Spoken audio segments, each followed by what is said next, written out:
trying to find an uppercut. Good right hand to the body as well. He stalks looking for that body shot. He's looking for it. Those body shots are setting up those head shots. Go down. He goes down again. It's over.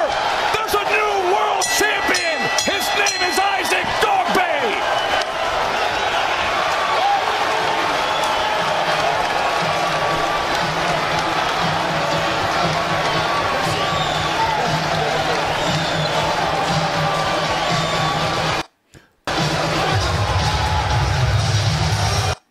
My bad. Isaac Dogboe, 19-0 with 13 KOs. He's from, let me look it up before I say the wrong play. Yeah, he is from Ghana. Look at his height, 5'2". He's fighting in the 122-pound division, current WBO 122-pound champion. Remember, at one point in time, the belt that he has used to belong to none other than Guillermo Rigondeaux. And then Nonito Donaire had got it back. Then Jesse Magdaleno had beat him. Isaac Dogboe had beat Magdaleno here in Philly. I'm actually outside of Philly, but you might as well say here in Philadelphia back in April to win the title. Magdaleno hasn't had a fight, basically, you know, like 25-1, 18 KOs.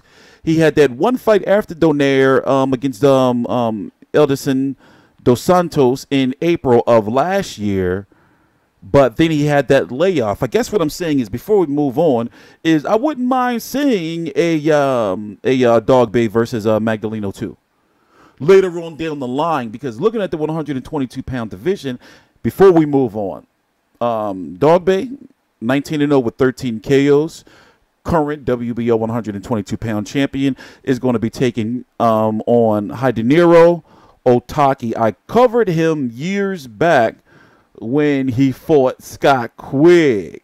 This was back in 2014. This channel was only about 4 months old or something like that at the time.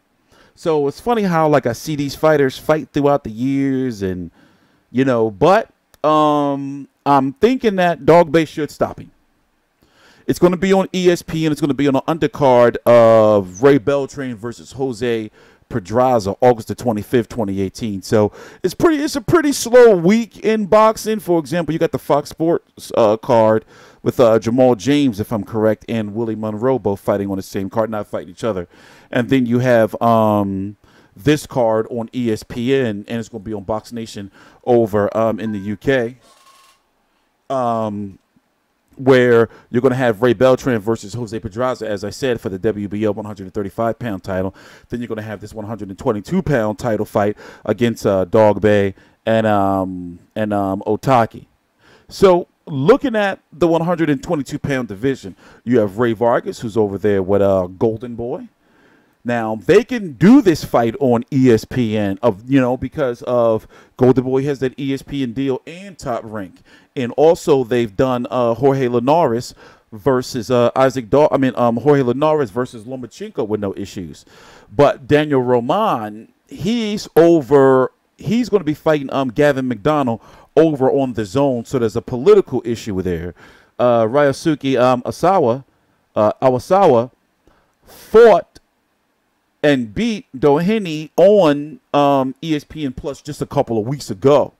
So Dogboe, if he wins, he's got 2 possible unification fights he can go for, and I'm sure Golden Boy and Ray Vargas would love to get a unification under their belt, especially Top Rank as well, to be able to collect those belts.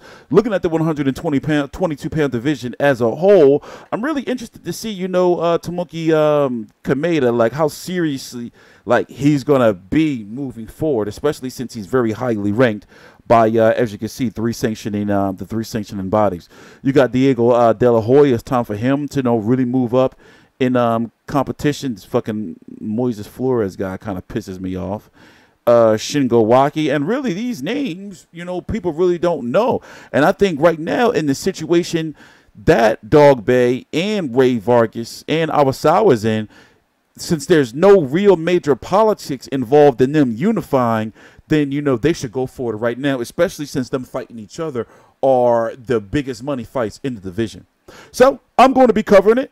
TstreeT Controversy. This is TstreeT Controversy Live. As I said, Dogboe versus Otake is going to be the co-feature to Ray Beltran versus Jose Pedraza on ESPN and on ESPN Deportes.